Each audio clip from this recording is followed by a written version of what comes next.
ভাবো তো কেমন হবে যদি কখনো এমন একটি ভাইরাস ছড়িয়ে পড়ে যার ফলে পৃথিবীর সকল মানুষ একে একে জম্বিতে পরিণত হতে থাকে। তখন কি একজন বাবা তার ছোট্ট এই সন্তানটিকে নিয়ে এই পরিস্থিতিতে সার্ভাইভ করতে পারবে? সেটাই দেখতে চলেছি আজকের এই গল্পটিতে। বলছিলাম সর্বকালের সেরা একটি জম্বি মুভির গল্পের কথা, তাই আর দেরি না করে চলো শুরু করা যাক আমাদের আজকের মুভি এক্সপ্লেনেশন। তবে মূল ভিডিওতে যাওয়ার আগে তোমাদের কাছে বরাবরের মতো একটি আবদার থাকলো, আমাদের এই ছোট্ট চ্যানেলটি সাবস্ক্রাইব করে আমাদের পাশে থাকার জন্য। গাইস, আমার প্রচন্ড পরিমাণে ঠান্ডা লাগছে, যার কারণে ভয়েসটা এরকম শোনা যাচ্ছে। ভয়েসটা তোমরা আজকে একটু ম্যানেজ করে নিও। গল্পের শুরুতে আমরা একটা মিনি ট্রাক ড্রাইভারকে দেখতে পাই, যাকে তার ট্রাক সহ স্যানিটাইজার দিয়ে স্প্রে করে জীবাণুমুক্ত করে সামনে পাঠিয়ে দেওয়া হয়। আর কিছু দূর যাওয়ার পরে তার গাড়ির সঙ্গে হরিণের একটা দুর্ঘটনা হয়ে যায়। আর প্রথম দেখায় হরিণটিকে মৃত দেখা গেলেও ট্রাকটি চলে যাওয়ার কিছুক্ষণ পর হরিণটি অদ্ভুতভাবে দাঁড়িয়ে পড়ে, কিন্তু এবার আর হরিণটি আগের মতো ছিল না। তার চোখগুলো কেমন জানি ঘোলা হয়ে গেছিল। তো যাই হোক, সিন এখানে কাট হয়ে একজন শেয়ার মার্কেটের ম্যানেজারকে দেখানো হয়, যার নাম ছিল সিওক ওক। আসলে সিওক ওক, আমরা পুরো গল্প জুড়ে তাকে সিওক বলে ডাকবো। সে তার জুনিয়র একজন কলিগকে আদেশ করে বায়োটেক কোম্পানির সমস্ত শেয়ারগুলো বিক্রি করে দাও। তার কলিগ প্রথমে সেই শেয়ারগুলো বিক্রি না করার জন্য বিভিন্ন কারণ দেখাতে থাকে। এরপরেও সিউক তার কথায় বিশ্বাসে একদম অটল ছিল। সে শান্ত গলায় বলে বিক্রি করে দাও। যাই হোক, সেদিনের মতো সিউক তার মেয়ের জন্য উপহার কিনে বাড়িতে ফিরতে থাকে। আসলে সিউক আর তার স্ত্রী ডিভোর্স হয়ে গেছিল কয়েক মাস আগে, কিন্তু সে তার মেয়ে আর তার মাকে নিয়ে একই বাড়িতে থাকতো। আর আজকে ছিল তার একমাত্র মেয়ে সোয়ানের জন্মদিন। সিউক তার উপহার নিয়ে মেয়ের সামনে হাজির হলে সোয়ান সে উপহার দেখে আরো বেশি মন খারাপ করে, কারণ এই সেম উপহার তার বাবা তাকে এর আগেও দিয়েছিল। আর বেচারা সোন তার মার সঙ্গে আলাদা থাকায় আজকে তার বাবার কাছে জেদ ধরে যে সে তার মায়ের সঙ্গে দেখা করতে যাবে, তাও কালকেই যাবে। যেহেতু শেয়ার মার্কেটের কাজে সিউক অনেক ব্যস্ত থাকতো, সে তার মেয়েকে তেমন একটা সময় দিতে পারতো না। সে তার জন্মদিনের উপহার হিসেবে তার মেয়েকে আগামীকালকে তার মায়ের কাছে অর্থাৎ বুসার শহরে নিয়ে যেতে রাজি হয়ে যায়। আর যথারীতি পরের দিন সে তার মেয়েকে নিয়ে রওনা হয় ট্রেন স্টেশনের উদ্দেশ্যে। কিন্তু যাওয়ার পথে শহরে ঘটে চলা বেশ কিছু দুর্ঘটনা দেখার সম্মুখীন হয়। যাই হোক, স্বাভাবিক মনে করে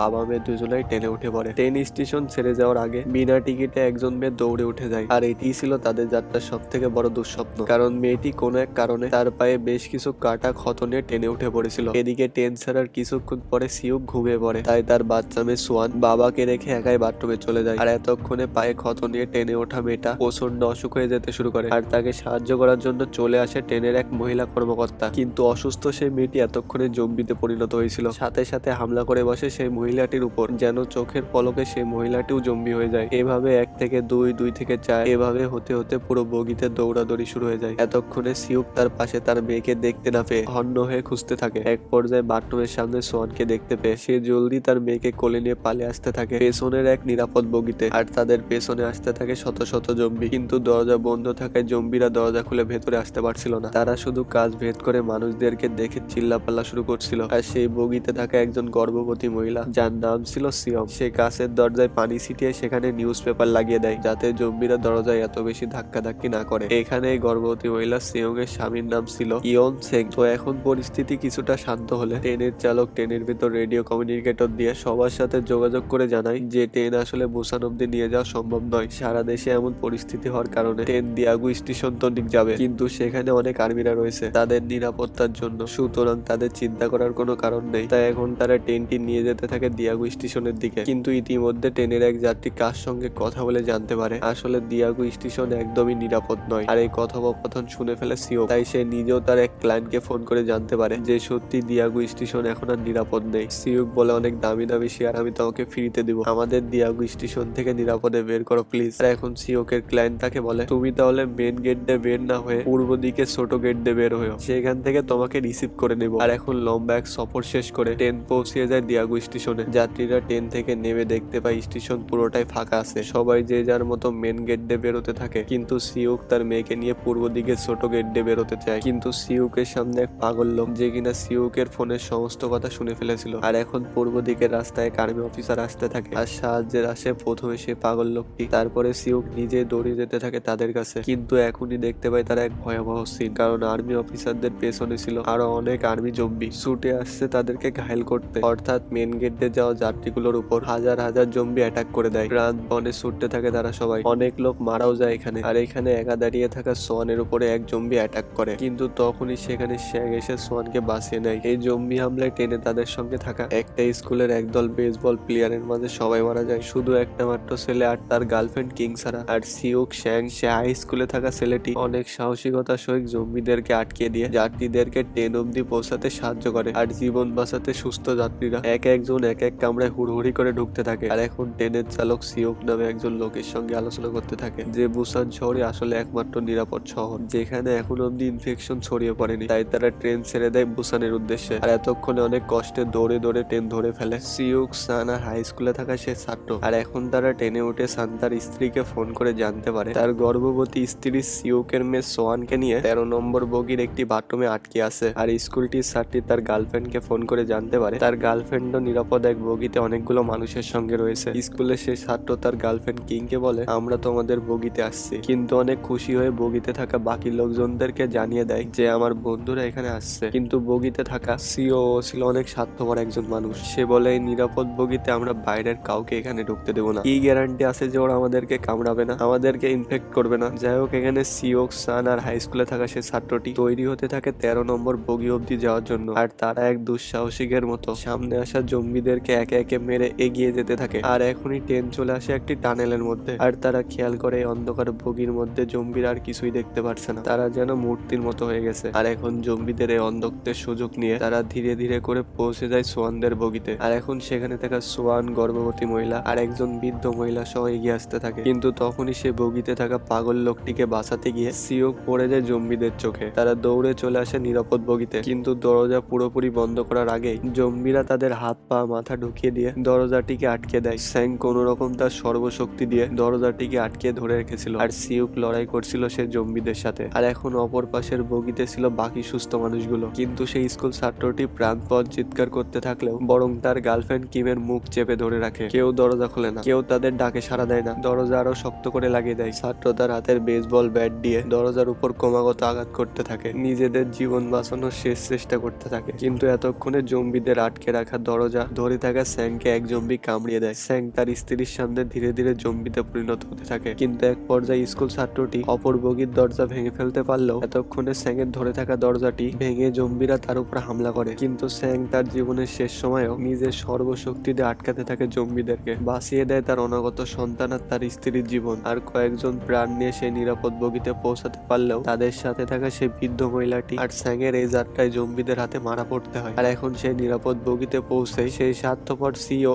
এর উপরে হামলা করে বসে সিও। সে বলে তোমার জন্যই তারা দুজন মারা গেল, তুমি যদি আগে দরজা খুলতে তাহলে হয়তো তারা এই যাত্রায় বেঁচে যেত। কিন্তু সিও উল্টে বগিতে থাকা সবাইকে বলে এরা হয়তো ইনফেক্টেড, এদের সকলকে অন্য বগিতে পাঠিয়ে দাও, নয়তো এরা আমাদের সবাইকে মেরে ফেলবে। আর সেই বগিতে থাকা বাকি সবাই একত্র হয়ে সেই বগিতে ঢোকা স্কুল ছাত্র সিও, তার মেয়ে সোয়ানের গর্ভবতী স্ত্রী আর সেই পাগল লোকটিকে পাশের একটা কামরায় পাঠাতে চায়। আর এখন সেই স্কুল ছাত্রের গার্লফ্রেন্ড তাকে বলে আমিও তোমার সাথে যেতে চাই, আমাকেও নিয়ে চলো। আর এখন তারা 6 জনে মিলে চলে যায় পাশের এক বগিতে। আর এই নিরাপদ বগিতে বসে থাকা এই মহিলাকে দেখে আপসেট মনে হচ্ছিল। আসলে এই বগিতে ঢোকার সময় স্যাংয়ের সঙ্গে যে মহিলাটি মারা গিয়েছিল সে ছিল তারই আপন বোন। আর এই মহিলাটি এই বগিতে থাকা স্বার্থপর লোকদের জন্য তার বোনকে হারিয়ে ফেলেছে। আর মহিলাটি এই বগিতে থাকা স্বার্থপর লোকদেরকে উচিত শিক্ষা দেওয়ার জন্য যে সামনে এগিয়ে গিয়ে সে জম্বি ভর্তি কামড়া দরজা খুলে দেয়। আর মুহূর্তের মধ্যে স্বার্থপর লোকদের উপর নেমে আসে এক স্বার্থের নীলা, মারা যায় প্রায় সবাই। আর এখন ট্রেন থেমে যায়। ট্রেনের চালক রেডিওর মাধ্যমে বলে যে সামনের রেল নষ্ট হয়ে গেছে, এই ট্রেন দিয়ে আর যাওয়া যাবে না। আমি বাঁ দিকের একটা ট্রেনে করে বুসাই যাব,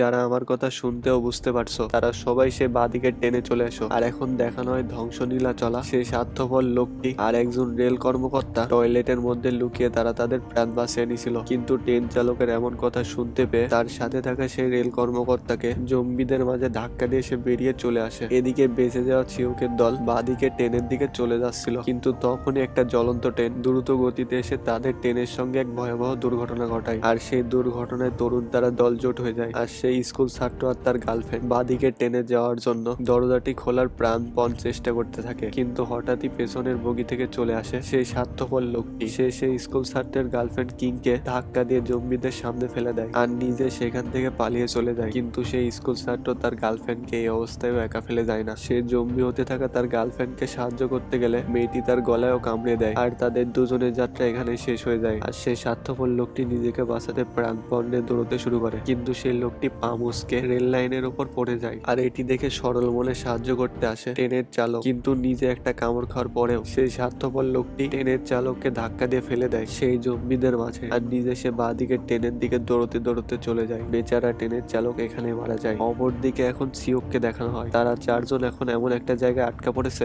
যেখানে তাদের উপর পড়ে আছে একটা জম্বি জম্বি ভর্তি ট্রেন জীবন হাতে নিয়ে কোনো মতে সিউক তার মেয়ে আর স্যাংয়ের স্ত্রীকে নিয়ে এখান থেকে বেরোতে থাকে, কিন্তু হঠাৎই তাদের ওপরে থাকা ট্রেনের কাজ ভেঙে সব জম্বি তাদের উপর পড়তে থাকে। আর এইটি দেখে পাগল লোকটি নিজের জীবন উৎসর্গ করে জম্বিদের কাছে ধরা দেয় আর বাঁচিয়ে দেয় বাবা মেয়ে আর সেই গর্ভবতী মহিলাটিকে। তারা প্রাণপণে দৌড়ে সেই বুসানগামী ট্রেনকে ধরেও ফেলে, কিন্তু জম্বিরা কোনোভাবে তাদের পেছন ছাড়ে না। একসাথে শত শত জম্বি পিছু নেয় তাদের, আর ট্রেনের রেলিং ধরে একসাথে ঝুলতে থাকে জম্বিরা। আর এভাবে এতগুলো জম্বি একসাথে থাকায় এক পর্যায়ে ট্রেনের স্পিড কমে যেতে থাকে, কিন্তু যেভাবে হোক সিওক লাথি দিয়ে দিয়ে জম্বিদেরকে তাদের ট্রেন থেকে মুক্ত করে ফেলে। কিন্তু এখন সিওক সেই ট্রেন চালকের ঘরে গিয়ে দেখে সেখানে সেই স্বার্থপর লোকটি এতক্ষণে জম্বিতে পরিণত হয়ে গেছে। আর এখানে সেই লোকটির সঙ্গে সিওকের এক ভয়াবহ ফাইট হয়, কিন্তু শেষমেশ সিওক তাকে ট্রেন থেকে ফেলে দিতে সক্ষম হয়। কিন্তু সেই লোকটি পড়ে যাওয়ার আগে সিওকের হাতে একটা কামড় বসিয়ে দেয়, আর সিও তার হাতের কামড় দেখে বুঝতে পারে তার চলে যাওয়ার সময় হয়ে গেছে। তাদের যাত্রা এত দূর অব্দি ছিল, তাই তার জ্ঞান থাকতে থাকতে তার মেয়ে আর স্যাংয়ের স্ত্রীকে ট্রেন চালকের রুমে ঢুকিয়ে দেয়। বেচারি সোয়াং তার বাবাকে একদমই ছাড়তে চায় না, চোখের পানিতে ভাসিয়ে দিল তার বাবাকে এখানে রাখতে চায়, কিন্তু সিওর যাওয়ার সময় নেই। তাই সে তার মেয়েকে থুয়ে ট্রেনের একদম শেষ প্রান্তে এসে দাঁড়িয়ে পড়ে। এক পাশে মেয়ের বুক ফাটা আর্তনাদ আর এক পাশে জম্বি হতে থাকা তার বাবার আকাশ পরিমাণ কষ্ট।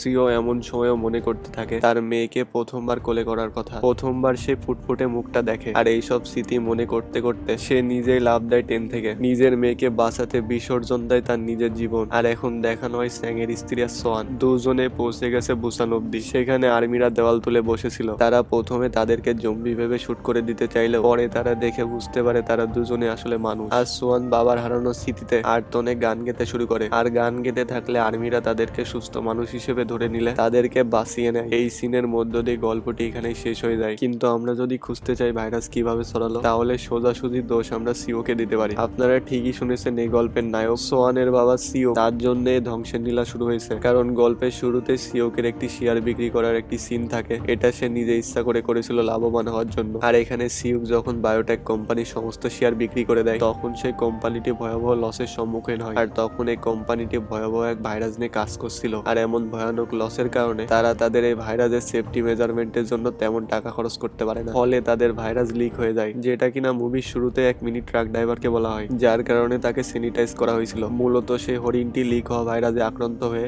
জম্বি হয়ে গেছিল। সো গল্পটি এখানে শেষ হয়ে যায়। সো আপনাদের কাছে গল্পটি কেমন লাগছে অবশ্যই কমেন্টে জানাতে ভুলবেন না। আর বরাবরের মতো আপনাদের কাছে আমার চ্যানেলটা সাবস্ক্রাইব করার জন্য অনুরোধ রইল। তো সবাই ভালো থাকবেন, সুস্থ থাকবেন, আর আমার ছোট্ট এই চ্যানেলটার সাথে থাকবেন। আল্লাহ হাফেজ।